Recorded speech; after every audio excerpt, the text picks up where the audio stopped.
Welcome to an all-new episode of Rehashing, where each week we rehash the latest top entertainment news stories and everything that you might have missed from Bachelor Nation.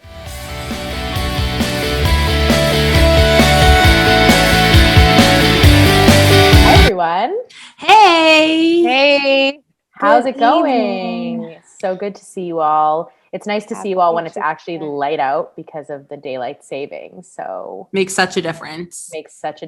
And I also just want to start this episode off with a big happy birthday to our homegirl Liana, because it's her birthday, and March 17th, the big, what do you call it? St. Liana Day. St. Patty's? St. Liana's Day. St. Liana's Day, because it's also St. Patrick's Day. So yeah. Honestly, the best gift you could have. Green? I'm going to wear green, but the best gift you guys could have given me was the nice e-transfer I received last night after winning the Bachelor bracket. Yeah, awkward silence. Yeah, that is some awkward silence. I'll just leave that silence there because I'm still bitter about it. Oh, God. Wait, the worst part, the best, in your eyes, the best part, in my eyes, the worst part is like, not only did I lose after weeks and weeks of being in first place, but like, I'm the one that had to e-transfer you. Like, that sucked so much for me last night. Yeah. But just like think of it as like a really generous birthday gift. Yeah. This is our 10th episode. Very exciting. And I just wanted to mention, when it was my 10th birthday, my family threw me a surprise party and Liana was there. And Liana said something to me that for all these years has stuck with me. It was that I was now going into the double digits and I would probably have a double digit age for the rest of my life. So this is our first double digit episode. Who knows if we'll have a triple digit? But yeah. Hey, wait, I was so profound at 9.5. Like, what? That's very deep. And it like just ties in, it's Liana's birthday tomorrow. I really like that. When I say I have something to say and I don't tell you what it is, I promise you'll never be disappointed. You just crack me up. Honestly, I can't. It's so good. Well, thanks for letting us know. I think it is true. It is our 10th episode. So it's a little milestone for us. And on that note, let's get this episode started with the weekly well wishes and muzzle tubs. So firstly, I don't even know if we can wish a muzzle tub, congratulations or whatnot to Pete Davidson and his fake wife, but the story is just too funny to not mention. Apparently, there's a girl who has been going around telling people she's married to Pete Davidson for months now. All her Instagram handles, she changed her last name to Davidson. She has his initials tattooed on her ring finger. She wishes his deceased father happy birthday, and on 9/11 she did a whole memorial thing for him. And it came out today that Pete, there's a whole article about how he's not married and he wants to take legal action against this random stranger who's going around telling people they're married. And apparently she's also pregnant with his child. So congratulations to this woman. I hope you're happy. That's taking my level of stalker obsession with Jonah Hill to another level. Can you imagine if I just ran day, changed all of my social media to Liana Hill and then started telling people that we were married and started saying Beanie Feldstein's my sister. That would be crazy. That's crazy. I hope that he's actually able to take legal action, because that's next level messed up. He's also I feel a funny person for this to happen to. I wouldn't be surprised if it was addressed in an SNL skit, once all the legal action is for taken care of, Yeah, that would I would love to be pregnant with his child. But in some real baby news, we have some newborns who have come into the world this week. Firstly, Em Radikowski and her husband, Sebastian Baer, they welcomed their first child together, baby Sylvester, nicknamed Sly. Such a cute name. Mm-hmm. I love the name Sly. Ever since Baby Geniuses, loved it. It's really cute, but I feel like Sylvester, the name should be Syl, not Sly. But it's That's true. That. No, but what I said to you guys the other day is that there's so many names where it's Richard, the nickname for Richard is Dick. There's people who are named James or and Rich. Their nickname is Jimmy. And Anna just needed to say Dick on the podcast. Yeah. I feel no one does that anymore with Richard. I think it's Rich. Richie or Rich. It's not no one does. I feel that's a 50s thing. Well, okay then. Next. Anyways, love the nicknames. I really when I have a child one day, I will really keep in mind like what Me too. nicknames they will have because they need to have a nice long name. I So you agree. have a It's nickname. important to have nicknames. It is change it up a important. little bit, you know? Yeah, exactly. So next is Ben McKenzie and his wife, Marina Bakarin. I don't know if I pronounced that properly. They welcomed their second child. Didn't know there was a first. Didn't know they were married. But Is the name California? California. Is that the name? I don't think so. And then there was also, thirdly, Carly Kloss and her husband, Joshua Kushner. For the longest time, well, not for the longest time, in the notes, I had Jared Kushner. And then when I was reading it over, I was like, this doesn't sound right. Big no. But they're brothers. So I was close. You were close. Yes. But they welcomed their first child. So mazel tov to them. Yeah. And I don't think there was much new relationship news this week, unless I'm forgetting something, but there wasn't really anything crazy.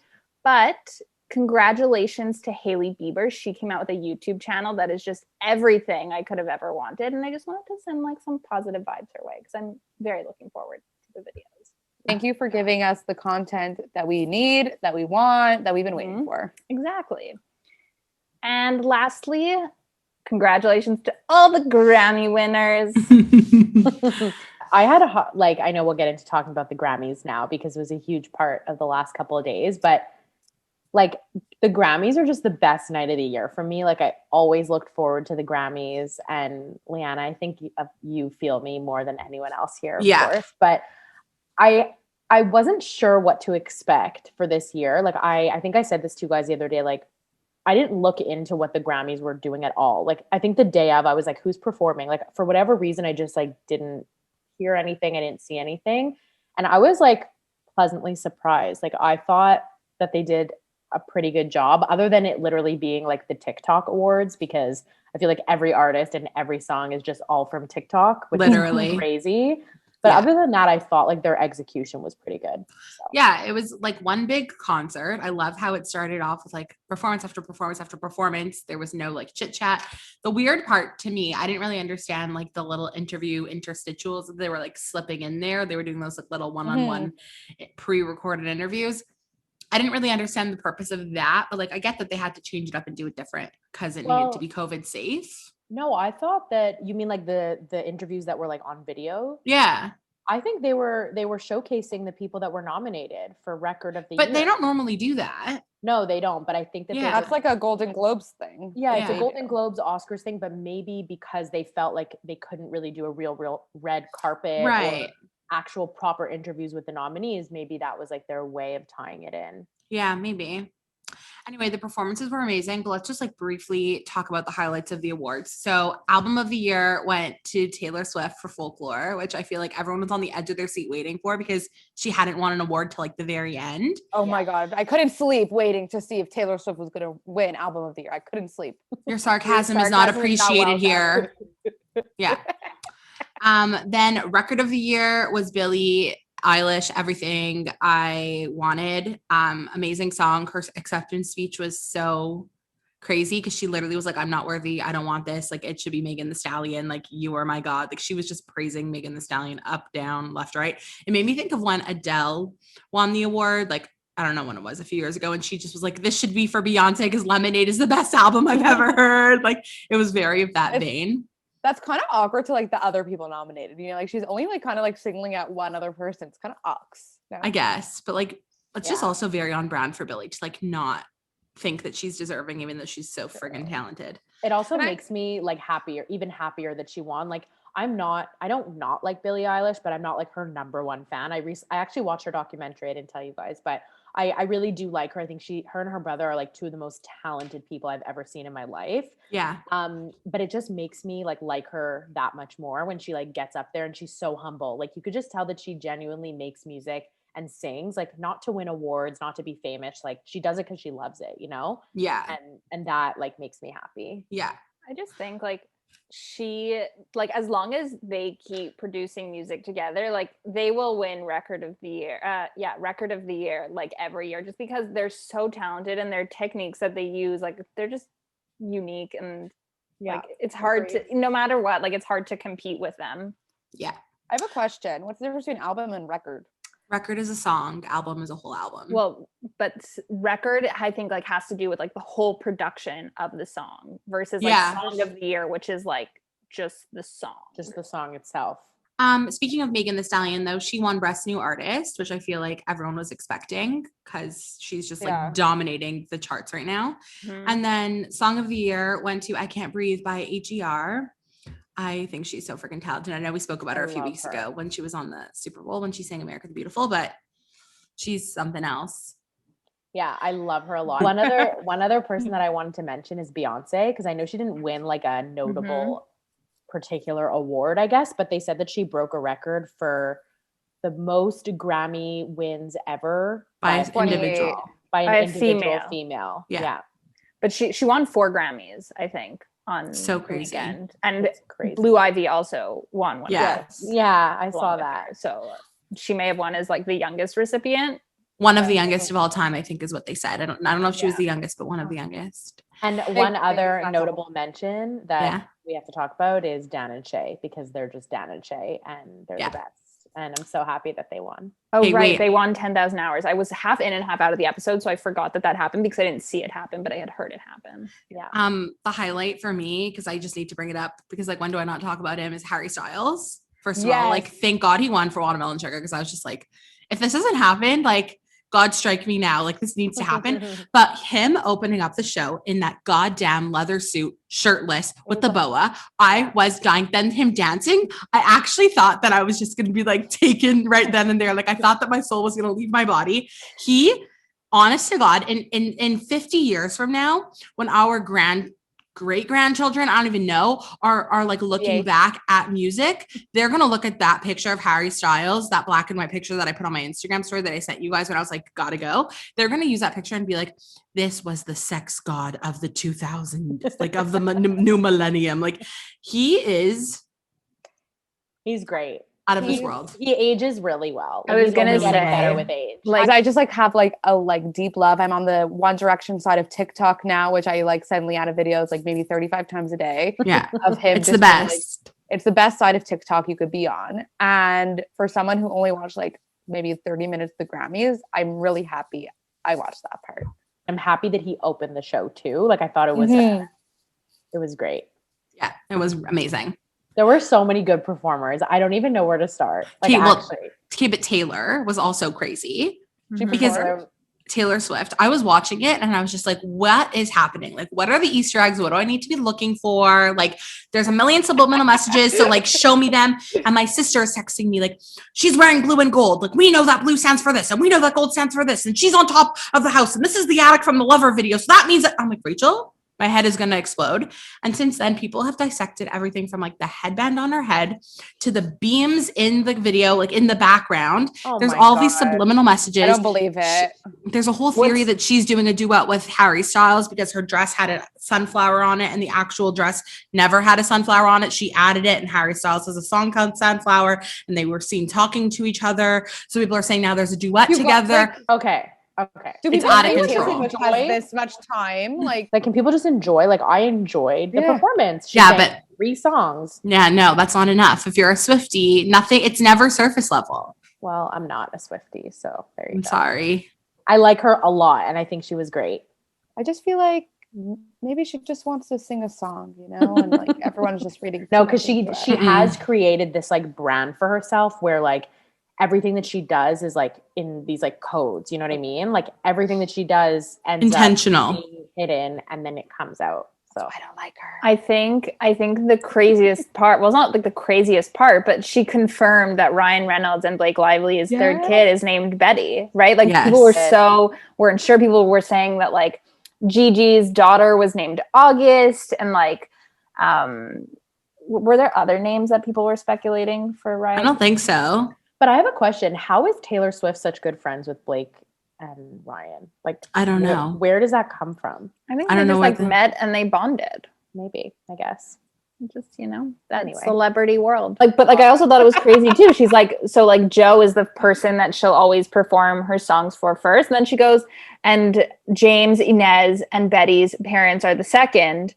It's like, you're that close? Yeah. I was just like an idiot. And when I was watching the award live, I was just like, oh, like who are the parents? Like, is she writing songs now about the parents? Like, is that a hint to the next like music? And then the next day when I was rewatching, I was like, oh my God, she's literally saying like Blake Lively and Ryan Reynolds. Like, it didn't even dawn on me. I did. It dawned on me right away. I know when I wrote you guys, you're all like, what the fuck? Like, you're late. And I was like, okay, this is like not good for me or my brand. So yeah, those were the Grammys. The performances were amazing. It was a fun show overall. It was just too long, but it was fun. It was really, really long. Yeah, honestly, it was if it meant it had to be that long to get like that good Bruno performance and John Mayer with Maren Morris. Like, could we just, before we move on, talk about Cardi B and Megan Thee Stallion for a second? Out of control. Like, I love Cardi B. Did they perform it live? Like, was that live, you think? It kind of pre-recorded to me. Well, they weren't singing. Oh, you mean lip syncing, or you mean if it was in real time? Real time. No, it was, because then Trevor Noah came up, remember? And he was like talking to Cardi B. To Cardi B, okay. Because it was confusing, because when Cardi B came on, her stage was like just like a wall. Mm-hmm. That's why, like, I think I even said that in the group. I was like, I'm so like, what's going on? Is she even there? Like, she's so funny, Cardi B. Like, I can't with her. Like, Alana loves her. Yeah. I adore Cardi B with like every fiber of my being, because we share a birthday, and I just feel like someone like her, and we're born on the same day. Like, we're meant to be best friends. I cannot picture you talking to Cardi B. Like, I just try to like visualize like the Alana Cardi B conversation, and like my mind just can't get there. Yeah, no, I think we would we'd hit it off. We have, I guess, I would say this is probably the biggest story of the week. I would say, yeah. It was announced that J-Lo and A-Rod are breaking up, but after that announcement, there was so much speculation, so many articles. I read that J-Lo came out and said, like, no, we're together, but then some people were saying that they were actually broken up for a year and they're keeping up appearances. I don't know. It was just a big mess, I would say. A lot of conflicting theories, a lot of people saying different things. But I think the consensus now from both ends is that they are together and are working through things after his alleged cheating with the reality star. I think she's from Southern Madison Charm. LaCroix, I think is her name. Yeah. So they're together as of now. It was confirmed, like she confirmed it, Madison, that like they never had they never met physically, but like there was a FaceTime conversation. There may have been some DMs. So it was like apparently one of the stories was that like that news story breaking was like the final straw for J-Lo.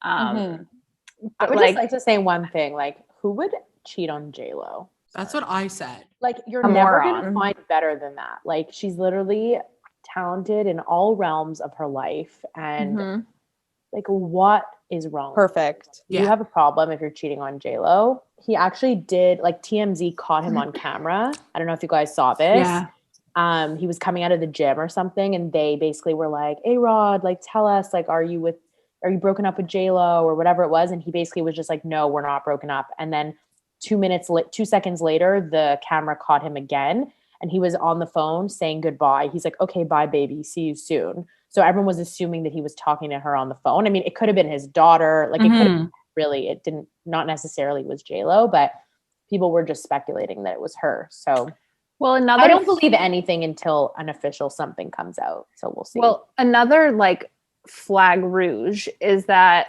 they were supposed to get married. They pushed their wedding twice because of the pandemic. And it's just like, at a certain point, like, it's not their first weddings. Like, it's just something about pushing it twice because of the pandemic doesn't seem kosher to me. Like, it feels like there's some information we're missing. So it's time for, can I have some snaps? What we're reading, what we're watching, what we're listening to. The tune, man. Every week it gets me. Yeah. Every week I try to hit the notes and I just can't. Adina, you should start this week. Yeah, you should. Oh, okay. I will. I was a bit embarrassed this week. I looked at my Goodreads app and I just I'm not performing to my standards. I'm in the middle of reading The Invisible Life of Addie LaRue. And by in the middle, I mean, I'm on page 1 and I plan on reading it, but I'm still like, I'm going to read it, but not today. that's the book that I'm currently reading. The new book club book will be announced tonight. It's a big toss-up, so stay tuned. Can't wait. I'm watching Greek. I'm very much into it. I'm on season 4. Adina, I actually watched the first episode over the weekend because I finished Ginny and Georgia, and I was like, I know Adina said Greek. I have to watch it. So I watched the first episode and I really liked it. So good. But it reminds me of like another like Dawson's Creek. Like I never finished Dawson's Creek. You know those episodes that are like 55 minutes long and it's just like I find every episode like when it's done, I'm like, was that 45 minutes? It felt like 10. No, Greek. I'm gonna keep at it, but I will likely be watching it very slowly. I need to watch it. I never finished it. I don't know where I stopped, but I remember liking it. Yeah, I'm going to. It's amazing. There's 74 episodes. Doable. I'm so big jealous that you're so you could watch it. Like you don't need to be jealous. No, I'm just jealous that they're like Sam's watching it for the first time and like Leanna like never finished it. Like there's still new content for them. Like for me, it's not new content. That's fair, but we watched it a really long time ago. Like I'm still watching them like, oh, when did this happen? Actually, no, that's fair enough. Right, but that's really pretty good memory. Listening, I'm not a big music listener. I only have like a 4-minute commute to work, and that's usually like when I'm listening to stuff. So whatever. Fair. On to you, Leanna. I too am having a lame-o reading week. I don't know. I feel like I don't have time to read anymore. So I'm currently not reading anything. I have nothing next. I have 2 books left of that More Than series that I want to read. And then my to read list is so crazy right now. Like I think Leanna, tell them about our reading plan. Tell them about what we wish. Me and Adina wish that we could just go onto an island for a week and not be disturbed and just read for a week straight, just to like make a dent in our TBR list. Because I'm drowning. I'm honestly drowning. I need nothing more than time, honestly. But I think my next book is going to be this thriller called The Push because it's all over my Instagram and everyone's talking about it. And I think I just have to do it. So I think that's my next once I'm done this series. In terms of what I'm watching, I started watching the show on Netflix that just came out on Friday called The One. It's based on a psychological thriller book that I read at the very beginning of COVID by John Mars. It's a crazy concept. It's basically about this girl scientist who finds a DNA strand in the human body that can prove that every single piece of DNA, or there's one part of DNA in each person's body that has its exact match. So to find your DNA perfect match. And she creates an app where people can like sign up and find their like DNA match. And the book was crazy. It was so psycho. I could not see any of these twists coming. It follows like a bunch of different people, including her and their like process of finding their match. So I started the show. I was so excited because I really loved the book, and I'm on episode, I think 3 or 4. And it's so different from the book that like, it's first of all, hard for me to follow. Second of all, I'm like not so into it. So I don't know that I'm going to continue, but like, I think I have to because I love the book, but I'm feeling a little mixed feelings on it. So that's what I've been watching. And then listening to, it's so annoying. It's annoying. That sounds like the book that we were going to do that hasn't come out yet, The Soulmate Equation by Christina Lauren. It's a similar concept. And then listening to Nick Jonas's new album that came out. I'm obsessed with it, but I'm extremely obsessed with the song Too Drunk. And like a few days ago, Sam sent us a stripped down version of Too Drunk. And if you're watching this, you see how excited I'm getting because Nick Jonas, like I can't with him. It's out of control. Well, it's out of control. So originally I was listening, I think last week when I said what I was listening to was Nick Jonas. Yeah.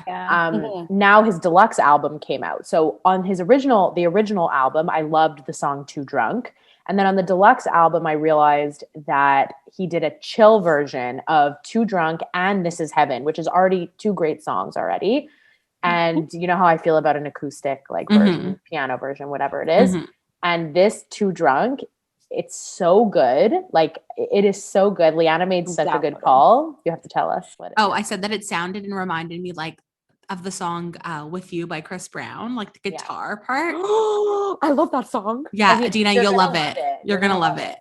I'm downloading it now just so I don't forget. The best is the song that's featuring the Jonas Brothers. Like so is it by just the Jonas Brothers? Is Frankie included? Like I'm confused. It's confusing. This is funny that you bring this up because it reminds me that I have to finish watching it. But yesterday the Jonas Brothers did a live. I don't know if anybody saw it on Instagram. And it was basically like Nick answering a bunch of questions about his album. And Joe and Kevin were just like on the live with him, like for jokes. So bizarre. And at the beginning, Nick was like, so yeah, like most people are kind of confused, like why I would say like Nick Jonas, like featuring the Jonas Brothers, because like, isn't it just like by the brothers?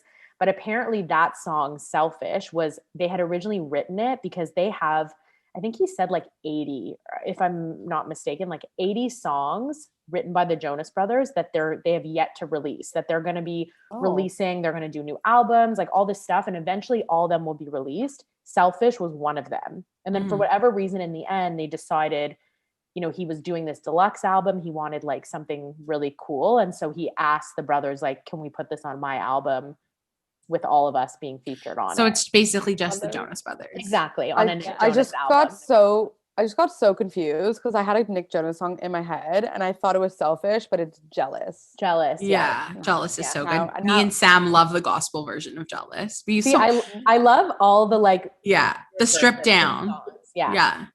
Oh my God. And then one other thing that I'm not yet listening to, but I'm very much looking forward to be listening to is Demi Lovato's new album that's coming out April 2nd, Dancing with the Devil, The Art of Starting Over. Last night while we were watching The Bachelor, she was doing a live Clubhouse. Of course, I was like sitting here with my phone this close to my ear while watching The Bachelor, trying to like listen to both things. It was really tough.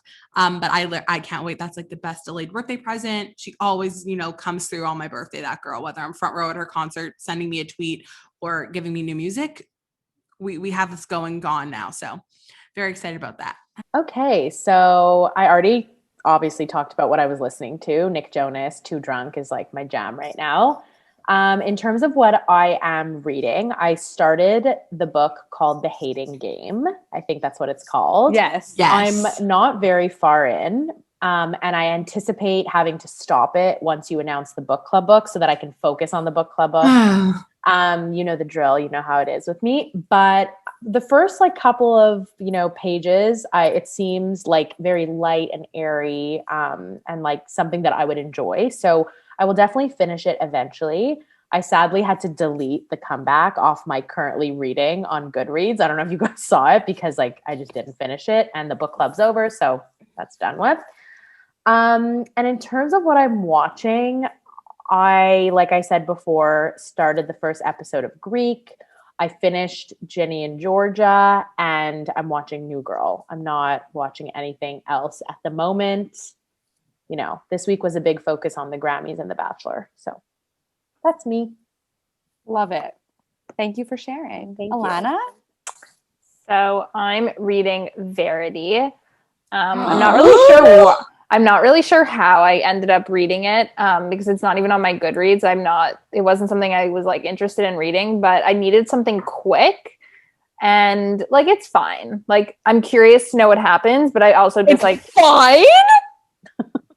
I read it in one sitting in Florida. I remember where I was. I wish I could reread it again for the first time. It was amazing. Okay. Well, let me finish the book. Hopefully I finish it by next week and I can give like my full thought on it. Yeah, if anyone listening is a fan of psychological thrillers and is intimidated by a big book, this is the book you need to read. It is wild.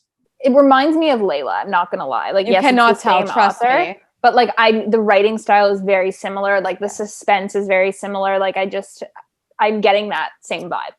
So yeah, so that's what I'm reading. Watching. I think. Sorry to cut you off. I think with a book like Verity, it's not really a book that you could read like sporadically. Like I think you kind of just like need to bang it out because I feel like you kind of just like lose that intensity if you read it like slowly. I'm reading it every moment I get. I just don't have all day to sit and read a book. As long as you're reading it I think that if you're reading it and you're remembering what's going on, then you're good. That's all. No, I'm like fully aware. I'm reading it every day. Like, yeah, it's not you're like fine. You know? Sorry. Yeah. So I'm watching Gilmore Girls. I feel like that's really all I watched. Like, Grey's came back. Don't talk about it. Don't talk about it. I saw something terrible on TikTok last night. I think it was partially ruined for me. I need to watch. Can I just say one thing from an outsider's perspective? Because I'm the only one out of the four of us that doesn't watch Grey's because I don't like hospital shows. You guys are so annoying. Like, every day a different one of you is like, I haven't watched it yet. I haven't watched it yet. Like, it's time for you to watch it because E! News doesn't give a shit about you. They're going to spoil it. I feel attacked. No, I've done my own protection and I've unfollowed anything that can spoil for me. So the only thing that could potentially spoil me are YouTube and TikTok. And then what I'm listening to, I listened to Nick Jonas's album, but I didn't like listen to it. So you guys are like saying all the names of the songs and I'm just realizing that I have to re-listen to it and like pay more attention. Yeah, that's it. Oh, I did listen to some podcasts, Bachelor podcasts, but I could see that for, me too. Yeah. We can talk about it though soon. Yeah, well, for our Bachelor Nation recap, we can discuss it there. I'm so happy again, as usual, to hear what everyone's listening, watching, and reading. Well, Alana just, made a little mention of Bachelor Nation. So given that it was the Bachelor finale last night, I think we have a lot to talk about. But before we get into the episode, just a couple of Bachelor Nation updates. First of all, it was just announced this past week that Tayshia Adams and Kaitlyn Bristowe will be hosting this upcoming season of The Bachelorette. They'll be replacing Chris Harrison. And we can talk about it now, but it was also just announced last night that Katie, on Matt James's season of The Bachelor, will be The Bachelorette. So I can't say that I'm like overjoyed about Katie. I'm more overjoyed about the fact that they also announced another Bachelorette, our girl Michelle. I'm very excited about her. So they're going to have 2 seasons of The Bachelorette. Usually they don't do that. Usually it just goes Bachelorette, Bachelor in Paradise, and then there's like a hiatus until The Bachelor. So now they're filling in Michelle kind of in that little blank space. So I wonder if Tayshia and Kaitlyn will also be hosting for Michelle. Like, I have no idea. I think it's like kind of fun how like, so for Kaitlyn's season, there were 2 Bachelorettes. For Tayshia's season, there were 2 Bachelorettes. And now this year there's 2 Bachelorettes and those are the 2 hosts that they've picked. But I also do think they're they're 2 very good people to have as the hosts because like there's something about Katie that reminds me of Kaitlyn a little bit. Yes. And then like Tayshia is the most recent one. And I don't know. I'm okay with who they've selected. I also feel like they're very different, Tayshia and Kaitlyn. So I feel like they'll have like a good like back and forth between the 2 of them. Like it'll be. And I was listening to the Bachelor Happy Hour podcast this morning. So it's usually Becca Kufrin and Rachel Lindsay, but Tayshia's been replacing Rachel. And they actually announced, because I know we were talking about this last week, they announced on this episode that Rachel's coming back next week. So Tayshia won't be there anymore.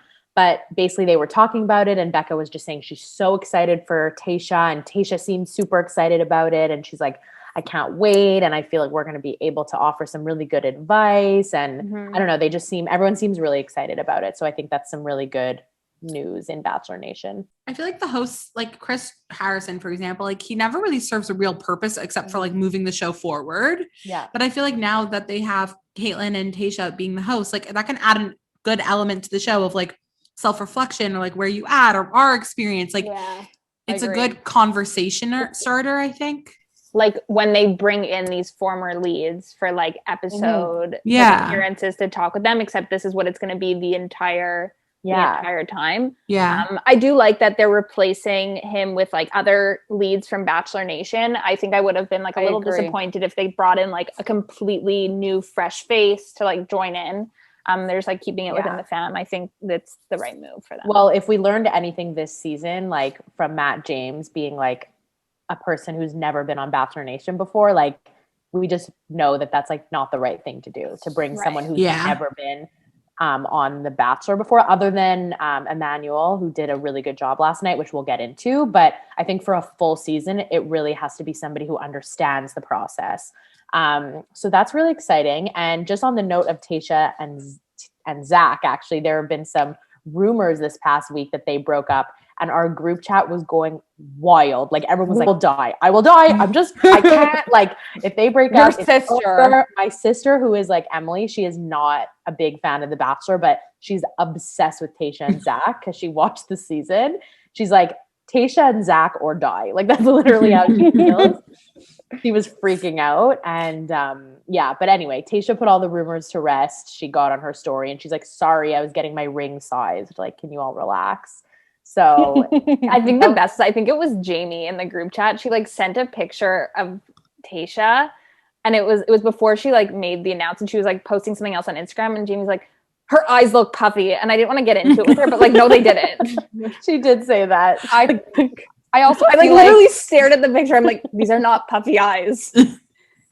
I also feel like people were like, he didn't comment on her post or anything. She doesn't follow him. Like, I feel like he's not like a social media person. Agree. Like, I don't think we should be looking at like if he's commenting or following. Like, he's like, these are like mature people. They're not just like. But I think he's gotten this like so. reputation a little bit of just being very like happy for Tayshia and supportive of Tayshia, and the fact that like he didn't post right away about her new gig. He didn't comment on her thing like, Queen, I love you. Like everyone just got a little nervous, but you're right, Adina, it's a good point. And last but not least, Alana had a little something she wanted to mention about Peter and Kelly, even though we all told her like it's enough of Peter and Kelly. We're just gonna let her have it. Well, I didn't need to mention it, but she did her first podcast today with Caitlin Bristow, or it came out today, and she spilled the tea on her relationship with Peter, pretty much confirming what we all already knew, that Peter is just a man-child. They broke up right before the new year, and Kelly told him Kelly said that she wanted to process what happened. She wanted to tell her family or friends. He's like, no, I want to leave it in 2020. And she's like, well, okay, I guess if you're going to post it on Instagram, I can't stop you. But she also mentioned how like there was a lot that she wasn't getting out of the relationship. And when she was unhappy, she would say something to him, and like, he wasn't really doing a lot to change or like make her feel more secure in those things. Apparently there was also, she was saying how after the breakup, they would message each other, and he would say like, I love you, I miss you, I want to get back together. And then she'd see articles posted about how like he just wants to be friends with her. And she found that like very emotionally confusing. They saw each other in Tampa, they saw each other in New York, but they haven't seen each other since around Valentine's Day. And like, she's like, I'm done. Like there's no reconciliation happening. And Peter's living, so they were supposed to move in together in New York. So Peter is living in the apartment with his friend Dustin. Caitlin asked her if she would go on Paradise, and she's like, I don't know. Like this franchise is obviously not really for me, but I'm also not one to like turn it down an experience. Like I like trying new things. So like not yes. And then Caitlin asked her like, what happens if Peter's on the beach? And she's like, I don't know. I'd say, hi, how are you? Like, that's it. Like, I have nothing else to say. I feel like she's so he can't do it. She mentioned she mentioned she had like gone on a few dates with someone. So wishing her well in that area. Well, speaking of Paradise, I actually listened this morning to Nick Vile's podcast with Brie. So did I. And he also asked her if she would ever be interested in going on Paradise, to which she also said, you know, we'll see. This is what they all say. They all say, we'll see what happens. But her answer made me feel like she really is done with the franchise, because she was like, you know, this franchise is just really not for me. It's very contrived and like very, like, it's just not my style. She's like, I'm more of a realist. I'm like, I plan for my future. Like, I don't know. I just got the vibe that she will never be on Paradise. So your dreams, Alana, of her dating Ivan, like right now are dead. Hold on. My dreams have changed after this weekend. So this past weekend, we saw that Maddie and Ivan and Connor and Noah were all hanging out. And like, I feel like Ivan has become very thirsty since the show ended. And they're all thirsty. Brie isn't like that though. She's just like, she's too cool for Ivan now that he's like a thirst monster, you know? Yeah. She said that she was like working on her CV. How cute is that? She's like, I love her. I love her. She's a great girl. And honestly, if I had to lose the bracket because of anyone, I am happy that it was because of her. Speaking of Brie, she was actually on after the final rose, which we'll get into when we're recapping it. They cut her out. Yeah, exactly. Insane. So I feel like that's the perfect segue right now just to talk about the episode and after the final rose. I feel like, yes, we should maybe talk about the episode like a little bit, but it was there's just not like, even much to say. Only really main kind of things to say are just really like letting us know what we already knew, and what we've been suspecting from the beginning is that like Matt was just like not ready to make a decision like that. He was not ready to find a wife. He was not ready for any of it. And I think the way that it all played out kind of ended up working in that favor for him, but he just wasn't ready. Like he couldn't get his shit together. Like every other Bachelor gets their shit together, and not Peter. No, Peter thought he had his shit together. He screwed up afterwards. Yeah. Mm-hmm. I think Matt's mom really got it in his head when she was saying that like love is fleeting and that it doesn't last. And I think that really got to him. But I also just think it's like a maturity thing, and he didn't really know what he wanted going into it. And I mean, it just shows like Michelle is literally you can't get better than Michelle. Like she has an amazing job. She's a supportive family. She's just like a cool girl. She's mature. Like there's everything you could want in a perfect partner she had. And that wasn't enough for him. And he went with Rachel. And then even with Rachel, like it wasn't enough for him. Like he didn't want to propose. So I don't know. I was heartbroken when he broke up with Michelle, because I think she just did not see it coming. Yeah. She had no idea. And clearly I've listened to a lot of podcasts, but she was on the Happy Hour podcast with Tayshia and Becca. And she basically said, she's like, listen, she's like, I'm usually very good at reading people's body language. And like, I'm good at like these nonverbal cues. She's like, but the date portion of mine, like the day portion of mine and Matt's date, she's like, he put on an act. She's like, I was asking him the important questions during the day. And like, he made it seem, you know, like things were okay. And like it was her. Like, that's why she was so shocked when he broke up with her, because she felt like she read the situation completely wrong. Well, it was also like the way that he broke up with her too. Like she gave him the jerseys and she's like, I want you to be my partner. And he was just like, okay, bye. Thank you for shopping at Walmart. I think like another lesson that like we learned is that Matt like needs to like work through some of his problems off screen, and then he'll be ready to find a girl. He said it best himself. He tweeted, "Look for therapy near me." What did he tweet? Yeah. He wrote like Google's therapy near me. Okay, yeah. So I feel like then he'll be able to like live. The whole thing was crazy. Like the fact, like, I don't know if we've ever seen a finale where he broke up with Michelle on her date, and then he canceled his next date. And then they still went to like the altar, you know, so bizarre. And like, it was still 2 hours. Like it was like nothing happened. Bizarre. I think his whole thing was that like he knew at that point, I think he knew he didn't want to propose. And it was like, how do I want it to be Rachel, but how do I do this if I don't want to propose? Right. And they just like played it out the way they did. But like he could have gone to her room and like talk. I don't know. Like they didn't have to like put on the gown and put on the suit and have the ring in the pocket. Like they didn't need to do that. Like they could have just had a conversation, you know, but clearly like he wasn't mature enough to like do that. Or it's also like the dramatics of the show. Like they need to have the altar. They need to have Neil Lane give him a ring. Like it's all of the, it's, I think we often forget that it's a TV show. Like it is a TV show, I guess. Yeah. Anyway, that's literally all there is to say about the episode. And I think it's more important that we focus on the after the final rose, just because there was so much, like, I don't know, there was so much that happened. I thought that so much that wasn't shown.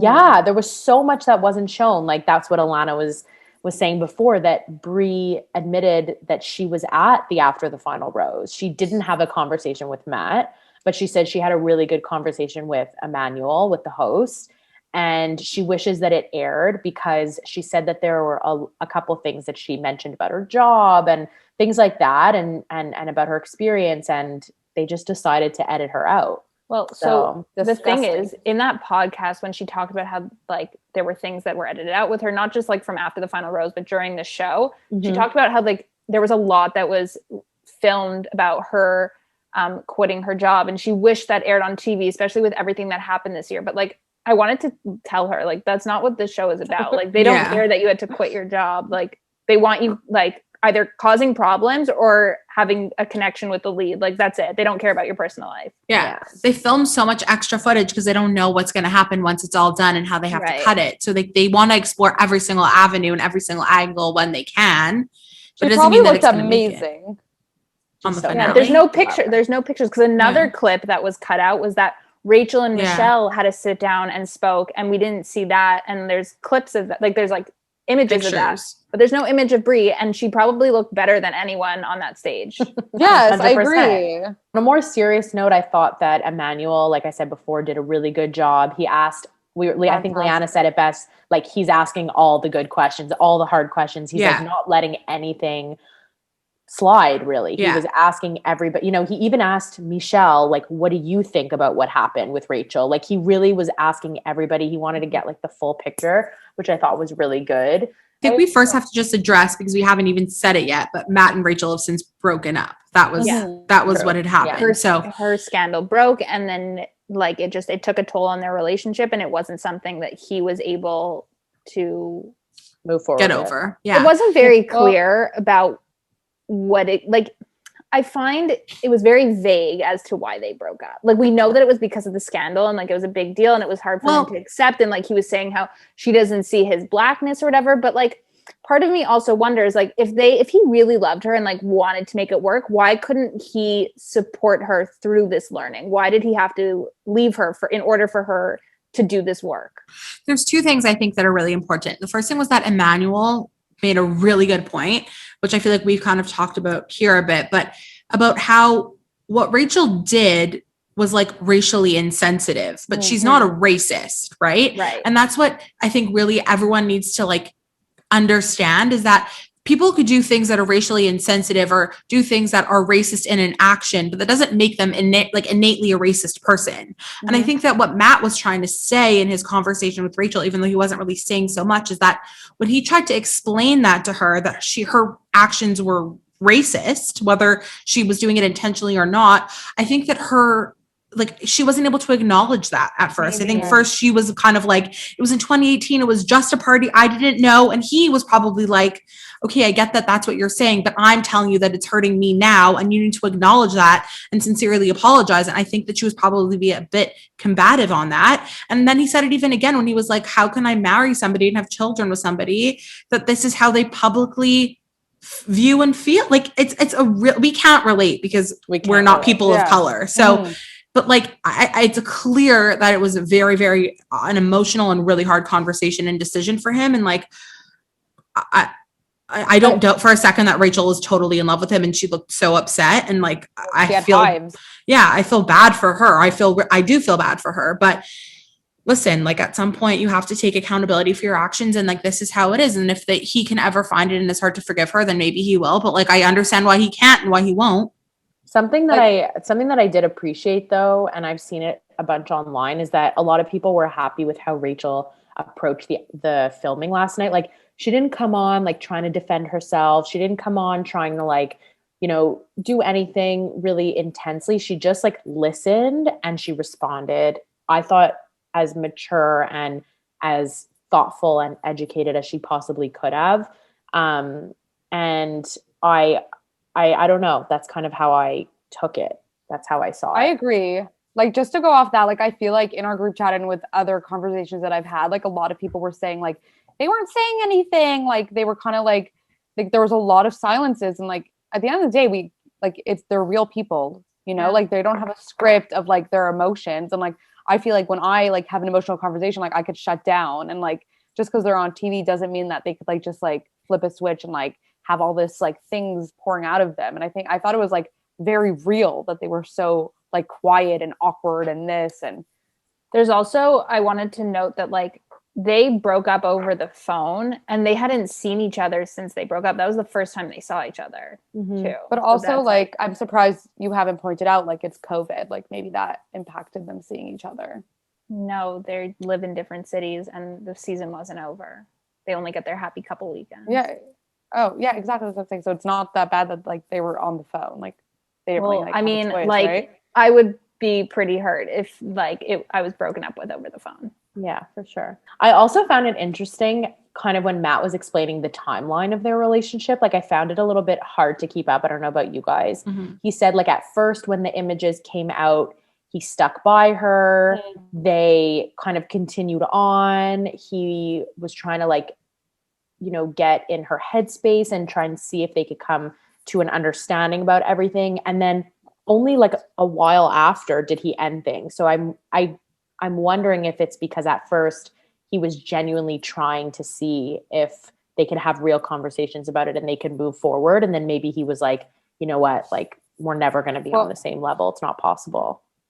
I think that it was also like there were different pictures coming out at different times. Like while the season was filming, even at the beginning, like I remember seeing on TikTok like different images. So like maybe what he's referring to in his timeline is like the different pictures coming up at different times. Like at the beginning, they were kind of like just alluding to things and like speculation and things like that, what her parents have done and stuff like that. So maybe those were the initial pictures that he was talking about. And maybe like the antebellum party is like the straw that broke the camel's back. I'm not sure. I feel like also just as like time went on and more people were talking about it and the story just snowballed, like there were so many eyeballs and so many opinions. And I know that there's always people that are interjecting themselves into like the Bachelor relationships, and there's always, you know, like different rumors and things like that and make it tough. But like this was a whole other ball game, and it was like people lost their jobs over it, you know, like it's tough. And he didn't propose to her in the first place. Like he didn't even commit to her in that way from the get-go, you know? Like,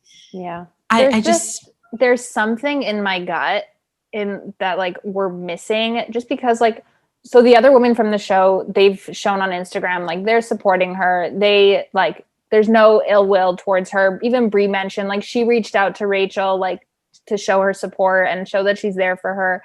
And there's something we're not getting. There's a disconnect about their breakup. It's not for us to know. Eventually we'll move past it. But like, but I know the fact that he never felt like he was ready to propose. It's not that he didn't want to, but like, it wasn't what he, like, it's not like he proposed and he's like, but we're going to take it slow. Like he just didn't want to propose. And like, I don't know, there's something in my gut that's just, but I get what you're feeling, because I do think it's like the disease of the Bachelor that we all like need the updates and we need the closure, because we feel like we just, like last night, like we were all saying like this season was the biggest waste of my life, because you just put so much into it. And then to get not only not a proposal, not a couple, but like no information about kind of the relationship, you know, regardless of everything that's going on in the media and everything that's happened, it's just like this, it makes you feel this disconnect, but we need to get over it. So yeah, that's just what it is. And now we have so many shows to get over it with. Like we literally now we're going to have 3 back-to-back franchise shows. So that's what I was saying last night, right? Like this past season was so exhausting, and like every season is always exhausting because there's always going to be something that we're not getting from the show. If it's not the relationships developing, it's not the drama, like we're never going to be satisfied with this show, and we're going to have to deal with that for a year, right? Because it's going to start in May, and then it's going to go right into the summer, and then it's going to go into the fall, and then it's going to start in January, and then in a year from now, we're going to be finishing the cycle. That's so many seasons. That's so many Monday hours. And we're coming off of 2020, which was an exhausting year. So now, like, how are we going to keep up with all of this? Break now. The break is canceled. Normally the break we have a break right now, Alana, till May. That's literally tomorrow. You know what? Listen, you know what, Alana? You could stop watching The Bachelor if you have such a problem. Listen, if the worst of our problems in this social and political climate is that we can't handle watching The Bachelor, then I think we're doing okay. I think so too. We are finally at the end of the season, and we are really excited for a much needed break. It was a very exhausting season of The Bachelor. So take care, Matt James. We wish you all the best. And we're very much looking forward to the announcement that was made of the next 2 bachelorettes. So stay tuned for that. There is going to be a little bit of a hiatus of the Bachelor talk on this podcast, but that's okay because we have lots of other good things to say. So, but stay tuned for next week because we do have a really awesome interview in the works. So on that note, thank you so much for watching and listening to this week's episode of Rehashing the Podcast. As always, you can slide into our DMs on Instagram at Rehashing Podcast if you have any questions, comments, or news you would like to share with us. You can listen to us on Apple Podcasts or Spotify anytime you want to hear our lovely voices. And if you are watching us on YouTube, thank you so much. And we are really excited to chat with you all again and rehash it out next week. Thanks for watching. Bye.